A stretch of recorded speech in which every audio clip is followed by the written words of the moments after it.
श्री राम दोस्तों, सभी को मेरा नमस्ते प्रणाम। पहला होप करती हूँ सभी स्वस्थ एंड मस्त होंगे, हम भी स्वस्थ एंड मस्त हैं। तो ब्लॉग की स्टार्टिंग हो रही है मॉर्निंग की 11 बजे से। 11 बज चुके हैं और डेली रूटीन का काम यानी कि डेली दिनचर्या का काम मेरा निपट जाता है 8 बजे। 8 बजे के बाद मैं 1 घंटे के लिए फ्री होती हूँ। 9 बजे फिर मैं 9 बजे फिर मैं खाना बनाती हूँ। 8 से 9 में ऐसे ही रहती हूँ। थोड़ा फ़ोन छेड़ने का टाइम होता है, सक्षम स्कूल चला जाता है। बाकी नहलाना धुलाना कपड़े वपड़े में जल्दी में ही कर लेती हूँ, क्योंकि यहाँ पे लिमिटेड पानी होता है तो उसी पानी में दिन भर का काम चलाना होता है। तो सुबह जो मोटर का पानी आता है तो मैं कोशिश करती हूँ कि जल्दी से जल्दी काम निपट जाए, ताकि पानी की जो समस्या है वो ना बनी रहे। और अभी मैंने राजमा की दाल रखी है बॉईल करने के लिए, भिगोने के लिए सुबह 4 बजे डाल दी थी। आजकल मेरा थोड़ा सा जल्दी हो रहा है उठना, कभी 4 कभी 4:30, 4:25 पे तो मुझे उठना ही उठना होता है, क्योंकि दिया का भी स्कूल 7 बजे का है। 7 बजे घर से निकल जाती है, वो भी बस से होती, थोड़ा आगे निकल जाना पड़ता है, क्योंकि बस में सीट मिलना ना मिलना ये तो जाके ही पता चलता है। और स्कूल बस का तो ये है कि पता रहता है कि फिक्स सीट है, तो प्राइवेट बस से जाती है तो थोड़ा जल्दी जाना होता है। तो इसकी वजह से मैं थोड़ा आजकल जल्दी उठ जाती हूँ। जल्दी उठ के जल्दी काम भी हो जाता है और अच्छा भी रहता है शरीर, इसलिए भी जल्दी उठना भी चाहिए और जल्दी काम भी निपट जाता है। तो अभी मैं यहाँ पे इसलिए बैठी हूँ, यहाँ पे अभी मैं राजमा की छटाई कर रही थी, क्योंकि जो ये समोण आई है वो गाँव से आई है। और गाँव के लोग जब भी राजमा होती है हमारे इधर पक कर के तैयार, इसकी फसल जब तैयार होती है तो तब बहुत ज़्यादा काम होते हैं गाँव में। घास काटना और अन्य दालें चौलाई, बहुत तरह तरह की वहाँ पे फसलें होती हैं, जो सारा काम उसी टाइम पे होता है। तो इतना जो इसमें इसके जो वो बाहर का कवर रहता है तो वो इसमें आ जाता है बहुत। और भी जहाँ पे इसकी मडाई करते कूटते हैं इसको, तो वहाँ से पत्थर वगैरह भी निकल जाता है, क्योंकि हमारे यहाँ सीमेंटेड मकान तो होते हैं, बट जो हमारा चौक होता है वो सीमेंटेड नहीं होता है, वो पत्थरों का मिट्टी से लिपाई होती है उसकी, तो वो निकल जाते हैं पत्थर वत्थर थोड़ा। और उसकी छटाई कर रही थी मैं अभी, ताकि जब भी मैं दाल बनाऊँ तो जल्दी से ही प्रेशर कुकर में सीटी लगा लूँ, मुझे छांटे की ज़रूरत ना हो। अभी टाइम था तो मैंने कहा चलो कुछ तो करना ही हुआ, तो मैं भी ये कर रही हूँ। आपको दिखाती हूँ ये राजमा कहाँ से आई हुई। ये राजमा आई है दिया की मामी ने दिया है, क्योंकि दीदी ने गाँव से भेजा था दिया की टीसी, दिया की मार्कशीट, तो वही दिया भैया लोगों ने यहाँ तक पहुँचाया है। पहुँचाया मुझे पता नहीं कैसे पहुँचाया, यहाँ सक्षम के पापा लेके आए हैं। तो राजमा, थोड़ा सा घर के लाल चावल और ये चौसा पीस करके दे रखा, चक्की में पिसा होगा ना चौसा। तो चलो चौसा हमारा ख़त्म हो गया था तो उन्होंने दे दिया। बहुत बहुत धन्यवाद भाभी जी का और भैया जी का, उन्होंने हमारे लिए समोड़ पहुँचाया। ये है चौसा, ये है देखो राजमा की दाल। इसी से मैं अभी जो इसमें था कुछ तो हटा रही थी, राजमा से अलग कर रही थी, ताकि मुझे फ्रेश राजमा दाल बनाने के लिए मिल सके। जब भी मैं दाल बनाऊँ तो मुझे टाइम वेस्ट ना करना पड़े, और इसलिए अभी फ्री भी थी तो मैंने कहा चलो ये कर लेती हूँ। तो ये राजमा देखो, पहाड़ी लोगों को ही नसीब हो सकता है भाई, देखो। और पहाड़ी राजमा की तो क्या बात करें, ये खाने में बहुत टेस्टी होती है और शरीर के लिए भी बहुत लाभदायक होता है। इसमें पौष्टिक गुण भरपूर मात्रा में भरे होते हैं, जो कि कैल्शियम की पूर्ति करते हैं, प्रोटीन की पूर्ति करते हैं। तो आप लोग भी राजमा की दाल अवश्य खाएं, हफ्ते में 1 दिन। देखो ये रही राजमा की दाल, और इसमें वाइट राजमा, येलो कलर की राजमा, ये तरह तरह की मल्टी कलर इसमें है। देखो मल्टी कलर की राजमा है ये, देखो ये है पहाड़ी राजमा, ये है पहाड़ी चावल। ये लाल कलर की चावल है, इनका भात भी जब बनाते हैं तो लाल कलर का ही बनता है और काफ़ी खाने में टेस्टी होता है। ये जिन्होंने खाया होगा शायद पहाड़ी लोगों ने, वही जान सकता है इसका टेस्ट, बाकी लोगों को तो नहीं पता। लोग नहीं बता सकते हैं कि इसका टेस्ट कैसा होता है, सिर्फ हम पहाड़ी लोग ही इसका टेस्ट बता सकते हैं कैसा। बहुत अच्छा खाने में होता है और पौष्टिक भी बहुत होता है। जो इसका मांड होता है ना, तो शरीर के बहुत लाभदायक होता है। लेकिन अब मांड कहाँ से बनेगा, प्रेशर कुकर में सीटी जो लगाते हैं तो मांड तो बनेगा ही नहीं। पहले तो लोग डिगचे में पतीले में बनाते थे तो उसका मांड आता था, तो काफ़ी लाभदायक कहते थे हमारे पुराने बुजुर्ग लोग, की काफ़ी लाभदायक होता था। अब तो खैर हमने भी नहीं खाया है, बचपन में ही खाया होगा, लेकिन अब तो कहाँ मांड बूंद नसीब होता है। देखो फाइनली ये रहा चौसा भात, चौसा नाम सुना होगा तो यही है, तरह तरह की दालें पीस करके बनाते हैं इसको। देखो एक बार मैं आपको मौसम से रूबरू करवा देती हूँ, आज बता देती हूँ आप लोगों को कि मौसम आखिर कैसा है यहाँ पे। मेरे गाल पे पसीना, मेरे चेहरे पे पसीने देख करके आपने अंदाज़ा लगा दिया होगा कि चिपचिपी गर्मी हो रही है आज, क्योंकि मौसम बिल्कुल वैसा वाला नहीं है, सुहावना वाला। बादल छाए तो हैं बट धूप भी खिली हुई है साथ में, तो गर्मी हो रही है चिपचिपी वाली यार। 6 सितंबर तक तो ये चिपचिपी गर्मी पीछा नहीं छोड़ेगी मुझे तो लगता है। और ये सबसे गंदी चिपचिपी गर्मी मुझे लगती है, इसमें पसीना पसीना पसीना छी। तो देखो दोस्तों, कुछ इस प्रकार का मौसम बना हुआ है हमारे दिल्ली में। देखो सूर्य भगवान जी निकले हुए हैं, देख रहे हो, और बादल भी छाए हैं आसमान में, लेकिन सूर्य भगवान जी फिर भी निकले हैं।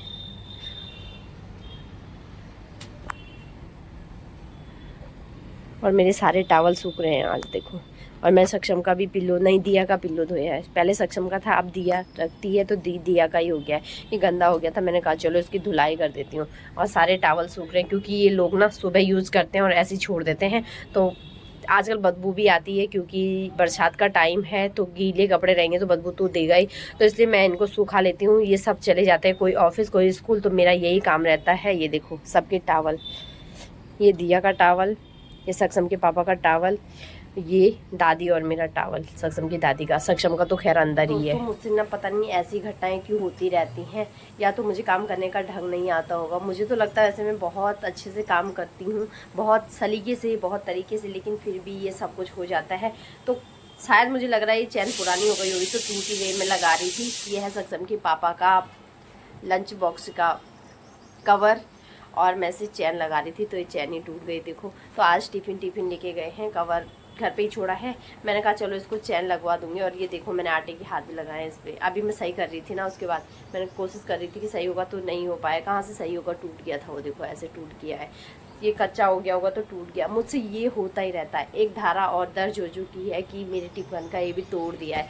ये सब होता ही रहता है, लेकिन क्या करें, मुझसे कुछ ज़्यादा ही होता है भाई। तो आप लोगों से भी होता है तो कृपया कमेंट्स बॉक्स में बताओ। मुझसे टूटना फूटना ये तो लगा धंधा रहता है। कभी कप टूट जाते हैं, कभी प्लेट्स टूट जाती है, कभी ये चैन खराब हो जाती है। तो जो काम करेगा दोस्तों उसी से होगा, है ना। जो नालायक काम ही नहीं करते उनसे क्या होगा। फटाफट से इस राजमा को भरती हूँ डिब्बे में, दिखाती हूँ कौन से डिब्बे में राजमा भर के रखती हूँ और क्यों रखती हूँ। राजमा को फ्रीज में स्टोर करके रखती हूँ ताकि उस पर जो घुन लगते हैं ना, घुन नहीं क्या बोलते हैं हमारे यहाँ, एक प्रकार की कीड़ी होती है, उसे ट्योर कहते हैं, तो वो लग जाता है जल्दी से। ऐसे ही रखने से ना, खुला किसी में भी रखने से ज़्यादा दिनों तक नहीं चल पाती है, उस पर लग जाता है वो जो ट्योर कहते हैं, एक प्रकार का कीड़ा होता है जो कि इन सब पे लगता है, दालों वगैरह पे। तो मैं फ्रीज में स्टोर करके रखती हूँ। शायद मुझे लगता है उन कीड़ों को वहाँ पे ऐसा टेम्परेचर नहीं मिल पाता होगा कि वो पैदा हो सके, तो इसलिए फ्रीज में रख करके आप 1 साल 2 साल तक बिल्कुल टेंशन फ्री होकर के राजमे का टेस्ट ले सकते हो, राजमा खा सकते हो। ऐसे ही रखोगे बेड वेड में या कहीं अलमीरा में तो वो ख़राब हो जाएगी, उस पर कीड़े लग जाएंगे। और फ्रीज में स्टोर करके रखोगे तो मैं बता रही हूँ आपको, बिल्कुल टेंशन मुफ्त होकर के आप लोग राजमा की दाल बना करके खा सकते हो। तो दोस्तों यही है मेरे दाल का डिब्बा। जो भी घर से दालें आती हैं, जब भी मैं गांव जाती हूँ लेके आती हूँ दालें, या जो भी देता है तो मैं सभी इसी में छांट करके स्टोर करके फ्रीज में रख देती हूँ, ताकि लंबे समय तक दालें स्टोर करके रख सकूं। इनमें कीड़ियाँ वगैरह जो भी लगती है वो ना लग सके, तो ये लंबे समय तक स्टोर रहता है फ्रीज में। और डिब्बे में, प्लास्टिक के डिब्बे में बंद करके रख देती हूँ। और ये देखो यही राजमा है और यही इस दाल में मिक्स करनी है। ये घर की ही दाल है और घर राजमा है, इसमें मिक्स दाल और राजमा है, ये देखो। तो दोस्तों जो चावल दिए हैं ना, हमारे गांव में जो इस धान होता है, तो धान को हम ओखली में कूटते हैं। तो ओखल में कूटने के बाद जो चावल बनते हैं उसका हम भात बनाते हैं और फिर खाते हैं। और जिन्होंने ये चावल दिए हैं ना दोस्तों, उन्होंने तो बिंगी बिंग रखे हैं। बिंगी यानी कि सादा धान जिसे कहते हैं ना, मैं बताती हूँ कैसा सादा धान, बिल्कुल ये वाला सारा ये बिंगी बिंग रखे हैं, देख रहे हो। पता नहीं किसने सरबट में समोड़ देने के चक्कर में ढंग से कूटा भी नहीं है, ऐसे सारे बिंगी बिंग हो रखे हैं। तो मैंने कहा इसे छांटती हूँ और आप लोगों को भी दिखाती हूँ कि कौन सगोरी है। सगोरी क्या, किसी को लेट भी हो रही होगी क्योंकि घर गांव में बहुत ज़्यादा काम हम लोगों के पास होते हैं, पानी पीने तक का भी टाइम नहीं होता है। आजकल तो लोग कोई छानियों में गया होगा, छानियों से घर आओ, घर का भी काम करो, खेतों का करो, फिर छानियों में जाओ, मवेशियों के लिए चारा वगैरह की व्यवस्था करना। और ऊपर से दिन रात बारिश होती है क्योंकि आजकल चौमास का टाइम है, बरसात का टाइम है, तो मतलब कि बारिश होती ही रहती है। जब देखो बारिश ही बारिश, उसी बारिश में काम में लगे रहना। तो शायद किसी ने देने के चक्कर से ढंग से नहीं कूटा है, हो सकता है देर भी हो रही होगी किसी को, या फिर किसी ने ऐसे दे दिया होगा, है ना, कुछ भी हो सकता है। पर मेरे बोलने का मतलब गलत नहीं है, सिर्फ मैं आपको साझा कर रही हूँ, किसी को बुरा लगे तो सॉरी। देखो दोस्तों, इन चावलों में देखो पूरा बिंग ही बिंग है। अभी धूप में तो दिखाई भी नहीं दे रहे हैं। ये देखो, अब मैं ऐसे छांटने का काम कर रही हूँ। देखो पूरे चावल में बिंग ही बिंग है। मैं कहा से बनाएंगे तो ये देखो, ये तो सादा चावल जिसे कहते हैं, बिंग का मतलब तुम समझे होंगे जो गढ़वाली हैं। बाकी जो देसी लोग हैं वो नहीं समझे होंगे। तो ये है बिंग, ये देख रहे हो, ये इसे कहते हैं बिंग। ये होता है बिंग। तो इन्हें छांटना है मुझे, चावल से अलग करना है, ताकि जब मैं इसका भात बनाऊं तो बिल्कुल मुझे आसानी हो बनाने में। इसलिए मैं इनको अलग कर रही हूँ चावलों से। दोस्तों फाइनली मैंने जीत हासिल कर ही ली है, यानी कि इन सब को अलग कर लिया है, धान को चावलों से अलग कर लिया है। और ये सारा बर्बाद ही जाएगा, वेस्ट ही जाएगा, क्योंकि ये काम नहीं आएगा। यहाँ कूटना किस में है, ये उखली तो है नहीं। तो चलो कोई बात नहीं, चिड़िया भी नहीं खाएगी इन्हें, मुझे तो लगता है। बोलेगी इतने मोटे चावल कहाँ से आ गए भाई ये। तो देखो अभी तो मैंने बाहर ही फैलाए हैं, अगर चिड़िया खा लेती है तो ठीक है, नहीं तो ये सारा एक मुट्ठी चावल बर्बाद। देखो तो दोस्तों इतनी देर में ही देखो बादल छा गए हैं आसमान में, पूरे काले वाले। ऐसा लगता है कुछ ही देर बाद बारिश हो जाएगी। अभी मैंने बताया ना, धूप खिली हुई है। देखो इतनी देर में मौसम ने अपना रंग बदल दिया है। तो देखो कुछ भी हो सकता है, बारिश भी आ सकती है। देखो पहाड़ों जैसा मौसम हो रखा है आजकल दिल्ली का भी। उसी टाइम पे धूप लग रही है, उस टाइम पे बादल छा जा रहे हैं आसमान में। देखो तो दोस्तों मौसम को देख के तो लग रहा है ये मेरा काम बढ़ाएगा, यानी कि जो मैंने कपड़े धुले हैं उधर की तार में इधर की तार में फैलाए हुए हैं, उनको उठाना पड़ेगा। फिर से जब धूप आएगी उन्हें डालना पड़ेगा, क्योंकि बूंदाबांदी शुरू हो चुकी है इतनी देर में। देखो क्या बताऊँ मैं, मुंबई का फैशन और दिल्ली का मौसम आजकल एक जैसा हो रखा है। कब बदल जाए कोई पता ही नहीं चलता है। ये देखो उसी समय पे बूंदाबांदी, उसी समय पे चटक वाली धूप खिल जा रही है, उसी टाइम पे बादल छा जा रहे हैं बिल्कुल। तो क्या ही कहें, क्योंकि बरसात का मौसम है, ये तो होता ही है ना। तो क्या ही कर सकते हैं। बूंदाबांदी हो रही है, मैं ये देख रही हूँ कि ज़्यादा तेज़ तो नहीं हो रही है। अगर तेज़ होती है तो मुझे झटपट से कपड़े उतारने पड़ेंगे। उधर की तार में तो भाई फुल हो रखे हैं बिल्कुल। तो पूरे बज चुके हैं 12, और सचिन की तारीख तो चीज निंद्रा में सोई हुई है। देखो उठ गई है पर। और देखो मौसम ने अपना रूप बदल दिया। मैंने बताया ना मौसम काफ़ी वैसा वाला हुआ था, तो बारिश आ गई है बिल्कुल मोटी वाली। देखो जैसे हमारे पहाड़ों में आती है ना आजकल, तो ऐसी बारिश आ रही है। डाना छानियों में आती है ना ऐसी मोटी वाली, तो ऐसी आ रही है। देखो तो दोस्तों बहुत मोटी वाली बारिश आ रही है, खतरनाक वाली बारिश। और ये कुछ मिनट ही रहेगी, यानी कि 20-25 मिनट की बारिश। तो पूरी सड़कों में पानी पानी पानी पानी हो जाएगा, जलमग्न हो जाएगी दिल्ली की सड़कें। तो मैं तो सोच रही हूँ जल्दी बारिश बंद हो जाए, क्योंकि अभी बच्चों को लेने का भी टाइम हो रहा है। तो सारे गड्ढों में पानी पानी भर जाता है, तो जाने में भी दिक्कत होती है छोटे बच्चों को लाने में। तो देखो यार, ठीक 12 बजे ही इस मौसम का दिमाग ख़राब होना था। और ख़तरनाक वाली बारिश आ रही है जिसे कहते हैं। ये देखो देख रहे हो, अभी से ही पानी पानी होने लग गया सड़कों में। देखो ये सारा जमा हो जाएगा, पूरी जलमग्न हो जाएंगी सड़कें ये पूरी। तो फाइनली 12:24 हो चुके हैं और मैं घर पे ही हूँ। और मैंने अभी इसे पे कुर्ता डाला है और मैं जा रही हूँ सक्षम को लेने, क्योंकि मेरे बच्चे का छुट्टी का टाइम हो ही रहा है। और बारिश भी लगी हुई है, देखो हल्की कम हो गई है, लेकिन बारिश अभी भी लगी हुई है और पूरा पानी पानी हो गया है सड़कों में। अब मैं आपको बताने की कोशिश करती हूँ बैक कैमरा करके। देखो छी मुझे ऐसे पानी भरे वाले गड्ढों में और रास्ते में चलने में बहुत, मेरे पाँव में भी खुजली होने लग जाती, लेकिन क्या करें ऐसे जाना पड़ेगा। पूरे रास्ते में पानी। ये देखो, देख रहे हो पूरा पानी पानी। छी दोस्तों देखो, एक बारिश आई कि नहीं ऐसे जाना पड़ता है। देखो सड़कों में, ये देखो पूरी सड़क में पानी पानी हो गया है। देखो देख रहे हो आप लोग, छी सबसे गंदा। और ये देखो बच्चों को कैसे लेके आएंगे यार, तल बतल हो रखा है पूरा पानी से। छी हट, बह गई दिल्ली, डूब गई दिल्ली, बस एक बारिश आई नहीं। तो मुझे कैसे पहाड़ी स्टाइल में सक्षम को लेके जाना पड़ रहा है। मेरा सिंदूर भी पूरा फैला हुआ है देखो, और मैं सक्षम को ऐसे लेते जा रही हूँ। ये छाता, ये सब